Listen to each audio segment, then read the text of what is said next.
Amém, irmãos? Paz do Senhor, bom dia, tudo bem? Glória a Deus, né? Vamos lá. Gênesis 37, amém?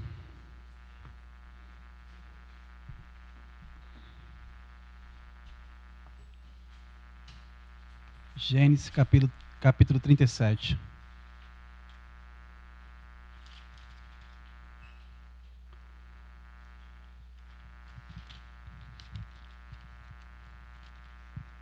Amém, irmãos? Glória a Deus, né? O título é Vencendo a Decepção. Amém? Nós vamos falar de 3 coisas. A primeira é vencer a decepção com a família. O texto que nós vamos usar é Gênesis 37. Eu vou ler apenas o versículo 18. Depois nós vamos ler vencendo a decepção com o teu próximo. Depois vencendo a decepção com você mesmo. Amém? Gênesis 37, 18 diz assim: Mas eles ouviram de longe, e antes que chegassem, planejaram matá-lo. Amém? Gênesis 37 diz a respeito de José, conta a história de José, né? Filho de Jacó. José era um dos 12 filhos de Jacó. E José era um rapaz especial. E o pai dele sabia que ele era um rapaz especial. Ele sabia que a promessa de Deus estava sobre ele. E ele sabia também que Deus tinha escolhido José para honrar aquela família.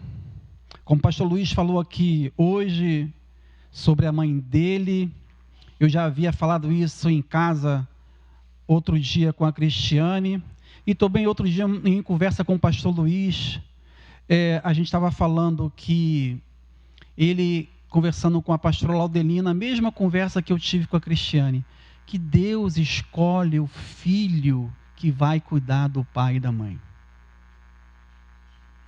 E é um privilégio. Deus escolhe. Às vezes a família tem 4, 5, 6, 7, 8 irmãos, mas Deus escolhe um. É um privilégio, amados. Isso aí.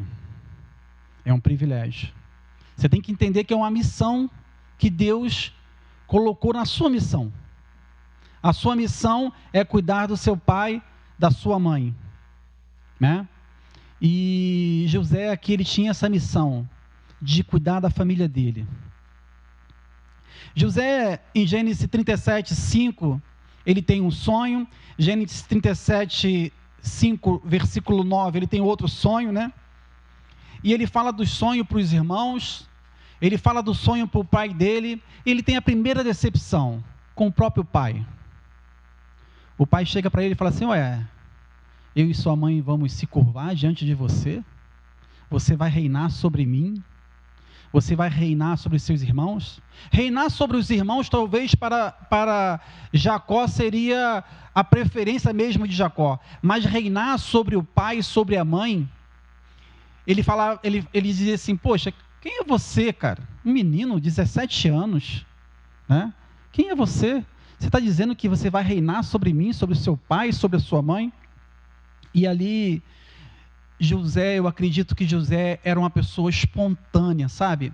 Aquela pessoa espontânea que fica feliz quando tem uma revelação, que Deus revela para ele algo, quando Deus, como o pastor Luiz falou aqui agora, quando Deus fala com você no teu coração, aí você fica tão alegre, tão feliz, que você quer participar das outras pessoas daquela revelação que Deus te deu, e ao invés deles ficarem felizes com a revelação que Deus te deu, olha, Deus levantou José para cuidar da gente, então nós vamos estar salvos, independente do que acontecer. Deus levantou José.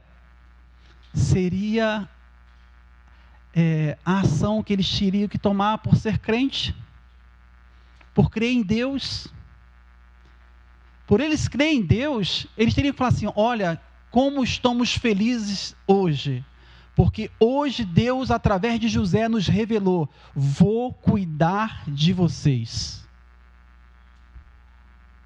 Mas qual foi a reação dos irmãos? Gênesis 37, 11. Diz assim, 11. Assim seus irmãos tiveram ciúme dele. O pai, no entanto, refletiu naquilo. José passou a refletir naquilo. Mas os irmãos, ao invés de ficarem felizes, porque Deus escolheu José para cuidar daquela família, eles ficaram com ciúme. E a partir daquele dia começaram a tramar contra José. E tramar de uma forma de morte. Queriam matar o irmão. A primeira grande decepção foi com seu pai, por não acreditar no seu sonho, não acreditar que ele foi escolhido para cuidar daquela família. A segunda grande decepção foi com seus irmãos. Eu pergunto a você nessa manhã, como foi a decepção que você teve com a sua família? Qual foi a decepção que você teve com a sua família? O que você falou, o que você fez, que ao invés da sua família ficar feliz, pelo contrário, ficaram decepcionados contigo, tentaram te matar, se levantaram contra você, e você teve essa decepção com a sua família. Aqui José, ele é levantado por Deus. Deus escolheu ele. E nós estamos falando aqui de um povo, né, que é escolhido por Deus. Eles conheceram a história de Abraão, a intimidade que Abraão tinha com Deus. Eles conheceram a história do avô Isaac, a história que Isaac teve com Deus. E eles conheceram a experiência que o pai tinha com Deus. E o que Deus fez na vida do pai. Então, por mais simples que seja, eles tinham aquela experiência viva do dia a dia, de que Deus sempre ia ao encontro da necessidade deles. Deus estava sempre pronto para socorrê-los. E se o irmão teve aquela revelação do Senhor, por que não aceitar a revelação? Não é verdade? Eu falo assim, numa família com 2, 3, 4 irmãos, Deus sempre vai levantar um, e tem até um nome específico para isso, né? Aquele filho é um filho arrimo de família. Eu conheci uma história lá em Nova Iguaçu, que é o Ajuvaldo, que era segundo tesoureiro. O primeiro emprego do Ajuvaldo, até ele se casar, ele recebia o salário dele na farmácia que ele trabalhava lá em Engenheiro Pedreira, e ele entregava 100% do salário dele na mão da mãe dele. Imagina, um rapaz que trabalha na farmácia, recebe o salário, vem e entrega na mão. E a mãe falava assim: meu filho, você tirou alguma coisa para você? Não, mamãe, resolve o que a senhora tem que fazer, se tiver que comprar alguma coisa, a senhora compra. Mas você precisa de uma roupa, você precisa de um sapato, mamãe. Se puder, você compra, se não puder... Ele decidiu cuidar da mãe dele, decidiu cuidar do pai, decidiu cuidar da família. E eu acredito que Ajuvaldo é um homem próspero, abençoado. E Deus nunca deixou faltar nada na vida dele. Nunca ficou desempregado. Sempre empregado. Foi gerente das maiores farmácias de Nova Iguaçu. Sempre bem empregado e com bom salário. Então, por que abrir mão de servir a família? Não é verdade? Por que a pessoa, em vez de ajudar, ela é contra a família? Eu não sei se acontece na família de vocês, porque não acontece na minha, né? Na minha também não acontece, não sei se acontece na de vocês, mas é assim. Geralmente uma família com 4, 5, 6 irmãos, quando a mãe precisa do fogão ou da geladeira, e fala assim: meus filhos, eu estou precisando de um fogão, de uma geladeira. Aí geralmente só tem 2 que falam assim: vamos dar? Aí olha para os outros 5, 6, olha, eu não tenho dinheiro, não conta comigo que a gente não tem. sempre sobra para aqueles dois que vai lá comprar a geladeira, o fogão, o micro-ondas, o que a mãe precisa. Os outros 3, 4, 5 nunca pode ajudar. Mas quando o pai e a mãe morrem, sabe quem está lá na porta para dividir as coisas que foram compradas pelos outros 2 irmãos? Aqueles que nunca puderam ajudar. Cara, isso acontece em toda a família. Impressionante. De chegar assim, Ramirinho, você quer o quê? Eu não quero nada. Vocês dividem aí entre vocês. Eu tenho, não preciso. Graças a Deus, Deus me ajudou. Porque eu sempre fui arrimo de família. Na família da Cristiane, a Cristiane é arrimo de família. Então, assim, sempre nós estamos dispostos a ajudar. E isso, amados, retorna para você, vai retornar para a gente. Não abra mão disso. Amém? José, ele é vendido como escravo. Ele fica um bom tempo preso. Contudo, ele entende que tudo que ele passou era plano de Deus. É verdade? Aquela grande decepção que ele teve com os irmãos, ele sabia era plano de Deus. E como é que ele tratou essa decepção com os irmãos? Como é que ele tratou isso? Qual foi a oportunidade que ele teve de tratar isso com os irmãos dele? José, ele revê os irmãos alguns anos depois.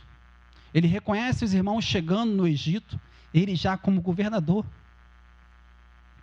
E ele chora ao ver os irmãos de felicidade. E o mesmo Deus que falou com ele naquele sonho, quando ele tinha 17 anos, é o mesmo Deus que falou assim, olha, eu te trouxe para cá, na frente deles, para que você pudesse sustentá-los. Olha só que coisa maravilhosa que Deus faz por nós. E a gente às vezes fica preso a pequenas coisas. A gente se é pequena assim, em querer brigar por migalhas, brigar por coisa pequena, e Deus está falando assim, olha, eu tenho coisa grande para você, eu vou cuidar de você, eu vou cuidar da tua vida, vou cuidar da tua família. E foi o que Deus fez com José, foi o que Deus fez com Jacó através de José, e o sonho, a revelação se cumpriu, querendo ou não, Jacó querendo ou não, a revelação se cumpriu. Os irmãos querendo ou não, a revelação se cumpriu. Porque José sempre se colocou na posição que Deus escolheu ele. A gente precisa estar disposto a se colocar na posição que Deus nos chamou, para que a revelação que Deus tem para nós se cumpra. E como é que ele tratou disso? Ele chega para os irmãos e fala, olha, não foi vocês que me mandou para cá, mas o Senhor, sabendo que tudo isso ia acontecer, me mandou na frente. E hoje eu tenho condições de cuidar de vocês. Amém? Glória a Deus. Eu fico emocionado, irmão, porque assim, é uma coisa assim tremenda, fantástica, falar de Deus, falar da Bíblia, porque assim, quando você vem pregar, Deus já falou contigo, Deus te revelou coisas, você fala, Senhor, eu não tinha visto isso aqui, Deus falou, é isso, Deus vem no teu coração, olha, isso aqui foi assim que aconteceu. Aí você fala assim, Senhor, obrigado, Pai, mesmo eu sabendo quem eu sou, pequeno diante do Senhor, sendo nada, e o Senhor me dá esse privilégio de ter essa revelação do Senhor. Amém? A segunda decepção, eu quero falar que com o teu próximo, o texto que eu vou usar é Mateus 26, 25, né? E também Mateus 26, versículo 47, também vou usar João 11, 16 e João 20, 24 e 25. Eu vou falar de Judas e vou falar de Tomé. Amém? Jesus, ele escolhe os apóstolos dele. Não eram qualquer pessoas. Eram dezenas, centenas de pessoas que seguiam Jesus. E Jesus, ele escolhe entre aquele povo, ele escolhe 12 pessoas.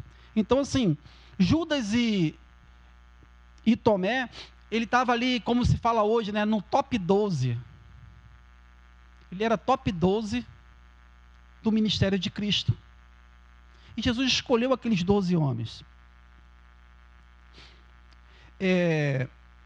Jesus fala que os apóstolos vão ter uma grande comissão. Fala que eles foram escolhidos, né? Eles foram escolhidos por Cristo. Entretanto, muitos deram muitas decepções para Cristo. Muitos. Eu escolhi aqui duas grandes decepções. A de Judas está em Mateus 26, por favor, pode abrir aí. Mateus 26.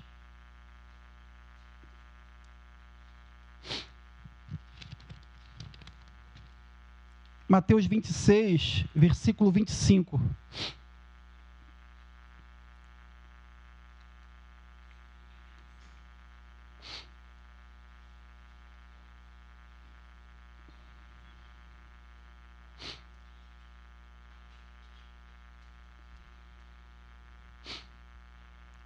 Diz assim: então Judas, que haveria de traí-lo, disse: com certeza não sou eu, mestre. Jesus afirmou: sim, é você. Judas é escolhido apóstolo. Ele anda com Cristo 3 anos e meio aproximadamente. Ele é uma pessoa tão próxima de Cristo que na Santa Ceia, lá na última ceia, ele está a um braço do prato de Cristo. Então, se ele não estivesse ao lado de Cristo, ele estaria ao lado de quem estava ao lado de Cristo. Consegue entender? Cristo está sentado, possivelmente Judas está sentado à esquerda, né? E João à direita, porque João ele deita, a Bíblia fala que João ele deita no peito de Jesus. E Pedro um pouco longe, Pedro fala assim: João, pergunta aí quem que ele está falando. Então, Judas ele estava próximo. Judas era uma pessoa próxima. Judas ele vem para o ministério de Cristo, ele vê tudo o que aconteceu no ministério de Cristo, mas mesmo assim ele não se converte. Talvez seja uma das respostas, né? Que a pastora Alderina quis complementar a respeito do que a pastora Simone falou aqui na escola dominical, né? Que a gente crê em Jesus Cristo como Senhor e Salvador. Essa é a forma de você ser salvo, que a salvação vem pela fé em Cristo, não pelas obras, para que você não se glorie, ok? Mas pela fé em Cristo, você é salvo. Só que, porém, qual é o fruto que você está produzindo? Se realmente você foi justificado, Jesus ele pagou a tua dívida, ele pagou a tua conta no teu lugar e você foi justificado. E logo depois você é regenerado, você foi gerado novamente. E a partir do momento que você é regenerado, você é adotado e você passa a ser filho de Deus. Quais são os frutos? Qual é o fruto, desculpa, irmãos, teologicamente, né? Qual é o fruto que você está produzindo? Porque é o fruto que vai comprovar que houve a justificação, a regeneração e a adoção. Se não tem o fruto, é porque não houve a conversão. Eu acredito que Judas, ele nunca se converteu.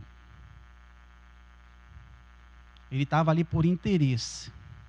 Certa vez o pastor Luiz disse que a intenção dele era ser ministro da finança de Israel. Ele falou assim: poxa, se eu estou aqui já como tesoureiro, né? Jesus vai montar o reino dele, eu vou ser ministro da finança, vou cuidar do tesouro do reino. Ele tinha intenções políticas, ele estava ali com segundas intenções. Amado, não tem como você crescer no reino de Deus com segundas intenções. Nós não estamos aqui nesta manhã para viver com segundas intenções. E Judas caiu por causa disso. As intenções dele não eram as intenções de Cristo. Por isso ele caiu. As suas intenções têm que ser as intenções de Cristo, para que você possa ficar de pé.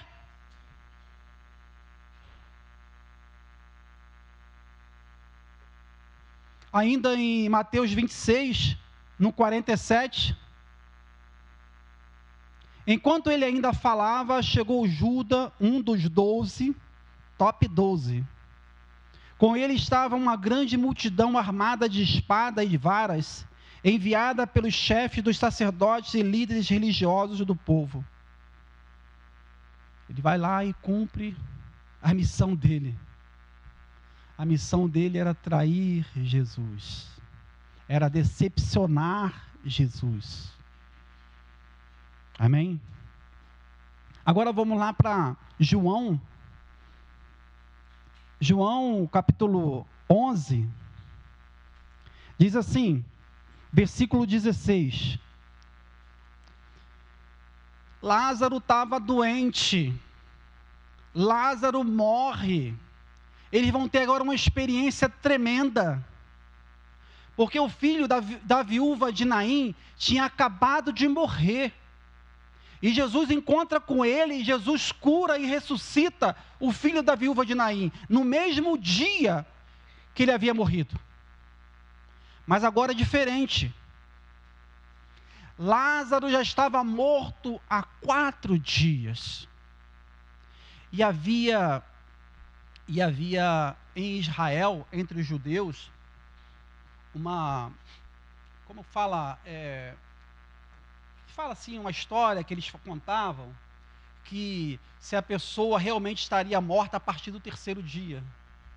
Uma tradição, que a pessoa só estaria morta a partir do 3º dia, que o espírito ficava ali do lado do corpo, e no primeiro dia e no segundo dia, irmãos, isso não é verdade, tá? Eu estou falando de tradição judaica, ok? É a tradição judaica, eles tinham essa crendice, eles criam nisso, que o espírito ficava ali do lado do corpo, no primeiro e no segundo dia, que poderia ainda voltar até o 2º dia, a partir do 3º dia o espírito não voltava, já ia encontrar com Deus.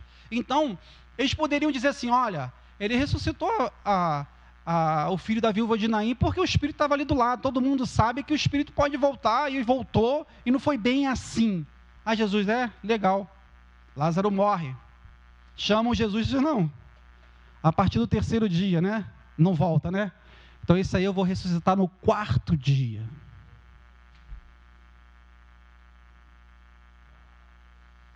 Aí, Dídimo, né, nosso amigo Tomé, quando ele vê o desenrolar, ele vê que Lázaro morre, e que Jesus fala, vamos lá. Aí no versículo 16, João 11, 16, ele diz assim, então Tomé, chamado Dídimo, disse aos outros discípulos, vamos também para morrer com ele? Estava morrendo de medo, ele não queria voltar em Jerusalém, nem queria voltar em Betânia. Betânia era 9 quilômetros aproximadamente de Jerusalém, era muito perto. Para quem andava a pé naquela época, 9 quilômetros era ali.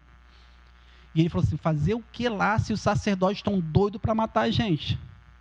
Vamos ir para lá para morrer também? Ele não estava preocupado no que ia acontecer. Era outro que já andava com Jesus há 3 anos e meio. Tomé já andava com Jesus há 3 anos. Tomé estava no barco quando Jesus acalmou o mar. Imagine você no mar aberto lá, né? Porque o mar na Galileia é um lago muito grande, né? E o vento se manifesta como o mar mesmo. E ele está lá, naquela ventania, aquilo tudo acontecendo, e ele vê que Jesus, ele fala assim, meu Deus, eu fico imaginando assim, cara, imagina eu no mar, no barco, e Jesus vem assim, fala, mar, baixa a tua bola, vento, sai, calmaria. Fico imaginando, que experiência é essa, né? pastora Simone, falamos agora de manhã, né, da experiência com Cristo. Que experiência, amados, o que nos coloca na presença de Deus, de fato, é a experiência com Cristo. Você precisa ter experiência com Cristo. Quem nunca teve experiência com Cristo aqui tem que ter. Porque é a experiência com Cristo que vai te colocar de pé diante dele. Amém? Quando vier a tempestade, que o mar bater, que o vento bater, é a tua experiência com ele que vai te deixar de pé. E esse apóstolo aqui, Tomé, ele teve essa experiência no mar. Ele viu Jesus alimentar 5.000 pessoas, 1.000 homens, né? Que era 15.000 pessoas, 4.000 homens. Ele viu Jesus ressuscitar Lázaro, né? E assim, mesmo assim, ele não cria. Ele não cria em Cristo. Vamos lá em João 20, 24, um pouquinho mais na frente. Ele viu isso tudo. Em João 20, 24, o que ele faz, esse sujeito? Tomé, chamado Dídimo. Vamos lá? Tomé, chamado Dídimo, um dos 12, top 12. Não estava com o discípulo quando Jesus apareceu. Os outros discípulos lhe disseram: vimos o Senhor. Ele, o quê? Ele morreu. Aí a crente disse: morreu no terceiro dia, não tem como voltar. Eu vi ele sendo crucificado lá. Eu vi quando o centurião furou aqui a lateral dele e desceu água. A gente viu, a gente está sabendo, todo mundo sabe que ele morreu. Mas ele lhe disse: se eu não vir as marcas dos pregos nas suas mãos, não colocar o meu dedo onde estavam os pregos, e não puser as minhas mãos ao seu lado, não crerei. Ele já não cria. Andava com Cristo 3 anos e meio e não cria em Cristo. Que decepção. Que decepção. Você tem 100, 200 pessoas para você escolher e tal do teu lado. Você escolhe 12. E ele vai e fala assim: não creio que ele se ressuscitou. Então quer dizer que você vê o mar, aquela ventania se acalmar. Ele já tinha visto aqui Lázaro sendo ressuscitado no 4º dia. O filho da viúva de Naim sendo ressuscitado no 1º dia. Multiplicação dos pães. Os cegos, os leprosos. Todos os sinais que o Messias precisava apresentar foram apresentados. Em Israel ainda não tinha sido uma pessoa curada, um israelita de lepra foi curado. Ainda não havia um cego de nascença ser curado, foi curado. Jesus se apresenta como o Messias, e Jesus falava no particular com eles. Jesus falava assim: olha, eu falo com eles em parábolas, mas com vocês eu trato aqui no particular, todo dia, no particular. Eles tinham esse privilégio de estar com o Filho de Deus, com o Criador do céu e da terra, o Elohim, do ladinho deles. E eles não creram. 3 anos e meio. Se fosse eu, te falar assim: caramba, 3 anos e meio jogado no lixo. 3 anos e meio perdido. 3 anos e meio de investimento. Jesus investiu em Tomé. Jesus cuidou dele. Tratava ele ali diferentemente dos outros. E ele disse assim: se eu não colocar meu dedinho lá na mãozinha dele furada, eu não creio. Como Jesus tratou essa decepção? Jesus ficou decepcionado, né? Com Judas não deu tempo de tratar. Ele foi tão covarde, que ele preferiu o suicídio. Ele se suicidou-se. Não teve a coragem de olhar para a cara de Jesus depois de tudo que ele fez. Ele preferiu a condenação eterna. Não teve a coragem de encontrar com Jesus, para que Jesus pudesse tratar dele. E como que Jesus tratou isso, né?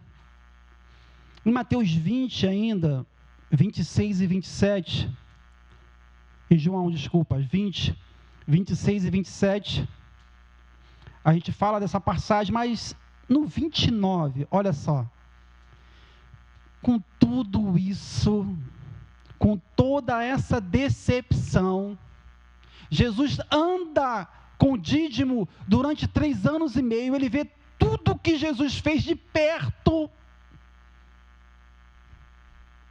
Na prática, tinha um particular com Cristo, porque no particular Cristo explicava tudo no mínimo detalhe para esses 12. Para eles não teve diferença, tudo explicadinho. Mas Jesus teve misericórdia dele. Jesus teve misericórdia de Tomé, o Dídimo. E no 29 diz assim: disse-lhe Tomé, Senhor meu e Deus meu, no 28. Então Jesus lhe disse, porque me viu, você creu. Felizes os que não viram e creram. Sabe o que Jesus disse aqui para Tomé? Tomé, você me viu aqui agora, você botou o seu dedinho aqui na minha mão furada, você creu, né? Mas vai ter um povo, lá no Recreio, na igreja do Nazareno, que não botou a mão aqui, mas creu em mim.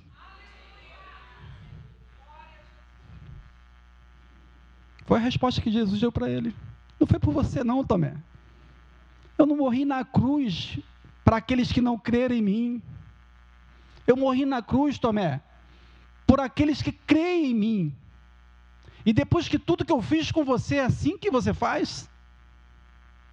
Jesus falou, olha, você crê se você quiser. Coloque a mão aqui, coloca a mão aqui, pode colocar. Aí ele fala, Senhor meu, Deus meu. Agora, né? A gente pode chegar assim, então, não é? Eu tenho certeza, se tiver um condomínio lá no céu, você vai estar morando lá na minha casa, minha vida. Eu vou estar lá na frente da tua casa. Ó, minha casa é onde? Quer visitar Tomé? Lá atrás daquele morro, lá em Campo Grande. Desculpa, gente. Mas né? Cada um vai ser dado, vai ser dividido lá o galardão. Imagine se for dessa forma. Só para descontrair, tá, irmãos? Agora, já em Mateus 27, vamos voltar um pouquinho. A covardia de Judas. Judas, Mateus 27, versículo 4, ele disse, pequei, pois traí sangue inocente. Ele sabia que Jesus era inocente. E eles retrucaram, que nos importa, a responsabilidade é sua. Jogaram na conta dele. É sangue inocente? Está na tua conta. Então Judas jogou o dinheiro dentro do templo, e saindo foi e enforcou-se. Ele foi tão covarde, quando ele traz Jesus, e ele foi mais covarde ainda, porque ele não quis ver Jesus ressuscitado. Eu acho que Judas aqui, ele viu tudo acontecendo, assim, rapaz, daqui a 4 dias ele vai estar aqui, que ele vai ressuscitar no 3º dia. E eu não quero nem olhar para a cara dele, porque eu não vou aguentar. E ele preferiu a morte, o suicídio, a condenação eterna, ao invés de reconhecer que Jesus era Senhor e Salvador da vida dele. Se nós não reconhecermos isso, que a gente fala, se você não reconhecer que Jesus é Senhor e Salvador da tua vida, se você não reconhecer que Ele foi morto, ressuscitou no terceiro dia, subiu aos céus e vai voltar para buscar a sua igreja, você vai para o mesmo lugar onde que Judas está hoje. Não tem essa história, era tão bonzinho, morreu, vai salvar, vai estar salvo. Bondade não salva ninguém. Existe uma mecânica da salvação, que começa com crer em Jesus Cristo como Senhor e Salvador da sua vida. Amém? Glória a Deus. O terceiro, com você mesmo. O texto é Lucas 22, 34. Lucas 22, 34. Às vezes a gente faz tantas coisas que a gente mesmo fica decepcionado com a gente mesmo. Quem aqui nunca fez alguma coisa e fala assim, meu Deus, como é que eu estou decepcionado comigo? Por que eu tomei essa decisão?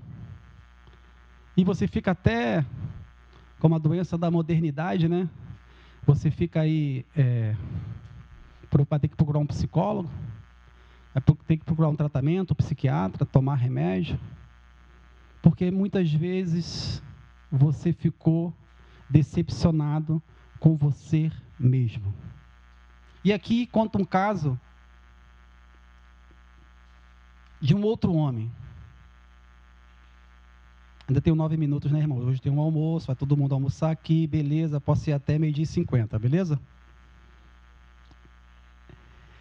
Esse homem, Jesus encontra com ele, e eu pesquisando, eu achei que ele teria sido o terceiro a ser escolhido, que o primeiro foi o irmão dele, André, e depois teria sido Filipe, mas não. Mateus deixa bem claro, quando Mateus vai citar o nome dos apóstolos, ele cita primeiro Pedro. Deus muda o nome do Pedro. Fala, Pedro, Simão, a partir de agora você vai ser Cefas. Você não é mais Pedro, você é Cefas. Vou mudar o teu nome porque eu vou mudar a tua história. Olha a experiência. Um apóstolo próximo de Cristo, um dos primeiros a ser chamado, ele estava com Cristo e eles viram a sua glória. Ele, João, e o irmão de João, Tiago, maior, tiveram a oportunidade de ver Jesus glorificado, viram a glória de Deus. Se eu falo que Tomé e Judas era top 12, eu posso dizer que o Pedrão era top 3. Top 3. E não estaria muito longe se falasse que ele era o top 5, né? Top 3, top 3, né? Mas já tem um nome que se dá quando é o primeiro. Como é que é? Cadê a Rebeca? Pastor Fábio, quando é o primeiro? O número 1. O top. The best. Obrigado, pastor Renato. Pedro era o the best dos apóstolos. The best. Jesus troca o nome dele. Jesus leva ele lá no monte e ele vê a transfiguração. Foi escolhido junto com João para organizar ceia, a Santa Ceia. Eu não sei se vocês pararam para pensar, mas hoje de manhã eu relendo isso. Quem teria que preparar a ceia? Vocês sabem quem teria que preparar a ceia? Quem eram os escolhidos? Para ir lá preparar a ceia? Você sabe quem? Quem era para ser escolhido? Era Judas, que era o tesoureiro, para comprar.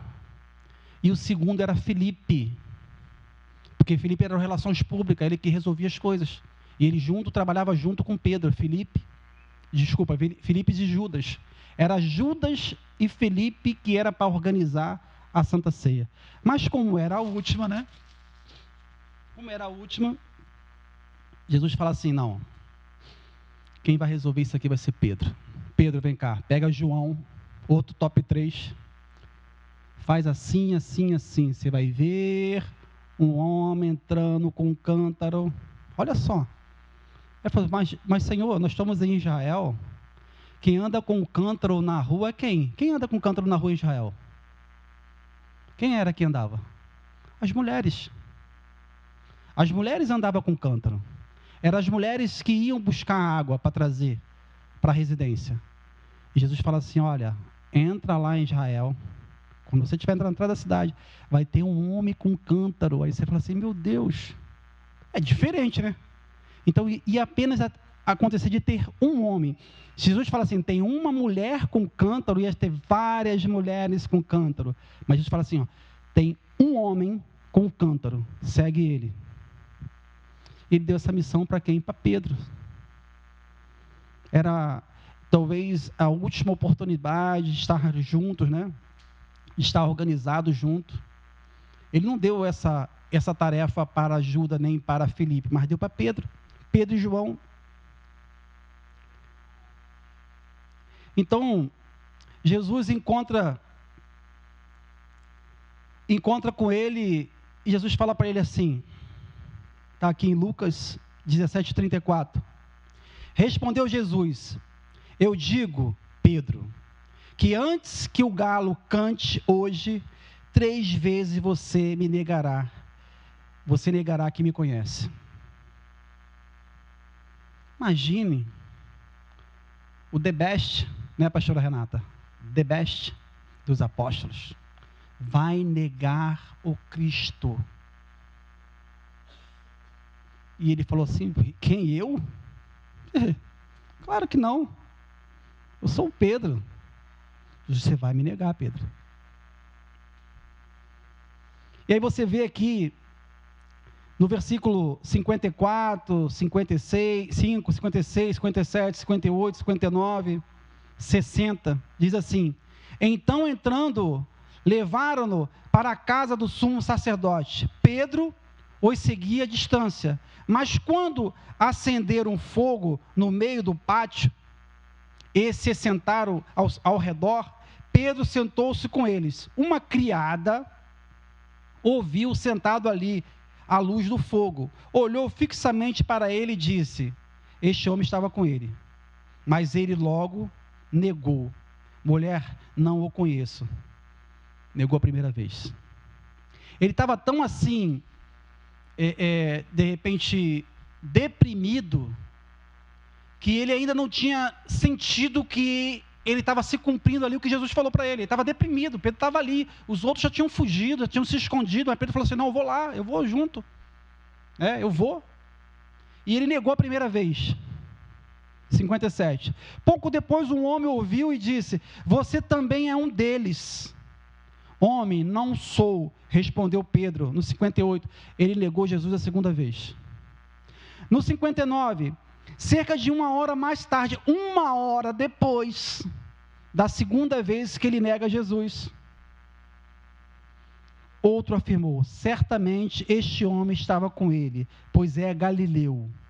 Pedro respondeu, homem, não sei o que você está falando. Falava ele ainda quando o galo cantou. O Senhor voltou-se e olhou diretamente para Pedro. Então Pedro se lembrou das palavras que o Senhor lhe tinha dito. Antes que o galo cante hoje, você me negará 3 vezes. Saindo dali, chorou amargamente. Ele só lembrou que Jesus falou para ele assim, olha Pedro, você vai me trair. Ele só lembrou quando o galo cantou, como se fosse assim, ó. O galo cantou, ele despertou daquela depressão que ele estava. Vendo o mestre dele sendo preso, sendo espancado, sendo humilhado, ele estava entrando numa depressão profunda, e o galo vai e canta, e ele lembra. Aí ele chora amargamente. Mais um que decepcionou Jesus. Mais um que decepcionou Jesus. Mas esse, diferente dos outros, era o top o the best de Deus, de Cristo, o primeiro escolhido, o escolhido para tocar a igreja, para cuidar dos irmãos, tudo passava por Pedro. O que Jesus fez com essa decepção? Como que Jesus tratou essa decepção? Jesus conhecia o coração de Pedro.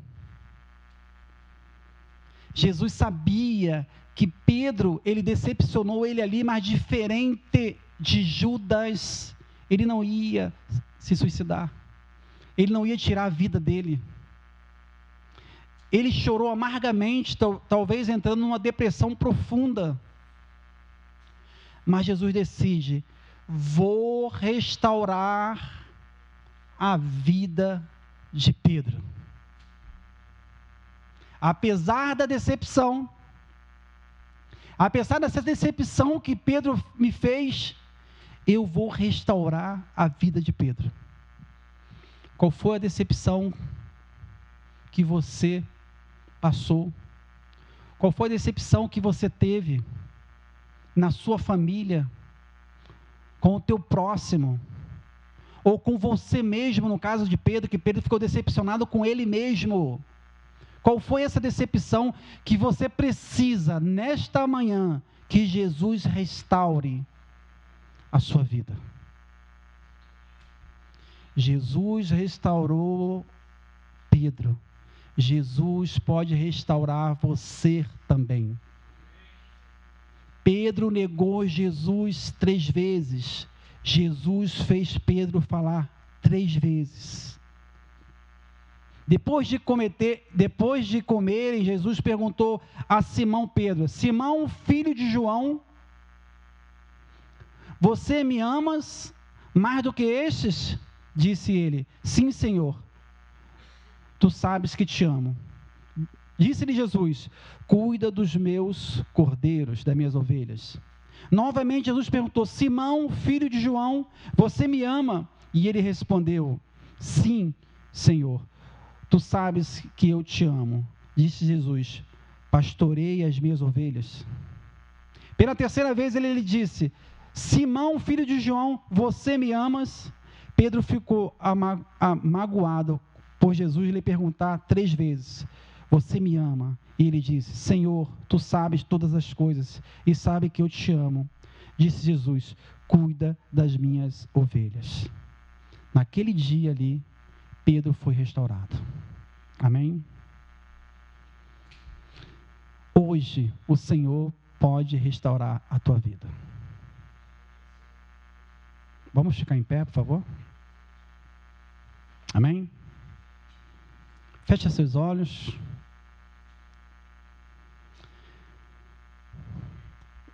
Quando você ficou decepcionado com você mesmo? Quando foi? O que você fez que você falou assim, não deveria ter feito? Quando foi que essa decepção te alcançou? Feche seus olhos, vamos orar ao Senhor. Senhor, nosso Deus, nosso Pai, em nome do seu Filho Jesus Cristo, estamos aqui nesta manhã reunidos na nossa igreja, a primeira igreja do Nazareno no Recreio, Senhor. Estamos felizes porque o Senhor falou de nós para Dídimo e Tomás, que nós iríamos crer em Ti, Pai, mesmo não colocando o nosso dedo na sua ferida, Pai. Muito obrigado, Pai. Também ficamos maravilhados, Jesus, do que o Senhor fez na família de Jacó, através de José, Pai. Ficamos maravilhados ainda, Senhor, do que Tu fez com a vida de Pedro, Pai. O Senhor restaurou Pedro. O Senhor trouxe Pedro de novo para o Teu ministério. Pedro já tinha desistido. Pedro já tinha ido, Senhor, pescar novamente. Já estava pensando em voltar a fazer o que ele fazia antes de conhecer o Senhor. Mas o Senhor foi lá. O Senhor não desistiu de Pedro. E o Senhor restaurou a vida dele, Pai. Pai, que nesta manhã, Senhor, o Senhor possa fazer isso conosco aqui presente, Pai. Que o Senhor possa restaurar a minha vida e a vida dos meus irmãos aqui presentes, Senhor. Pai, esperamos em Ti. contamos com o Senhor. Sabemos que Tu é benigno, Senhor. Sabemos que Tu é misericordioso, Senhor. Sabemos que o Senhor nos ama, Pai. Pai, restaura os nossos corações. Restaura os nossos corações. Faz de novo, Senhor, em nossos corações, Pai. Nos dê uma vida nova, Pai. Assim como o Senhor fez com Pedro naquele dia, faça, Senhor, conosco também. Nós te agradecemos, ó Pai. Ó Deus, em nome do Seu Filho Jesus Cristo. Amém. E graças a Deus. Pastor? Amém? Fecha seus olhos. Que o Senhor te abençoe e te guarde. Que o Senhor faça resplandecer sobre ti e tenha misericórdia de ti. Que o Senhor levante o seu rosto diante de ti e te dê a paz que excede todo entendimento. Amém.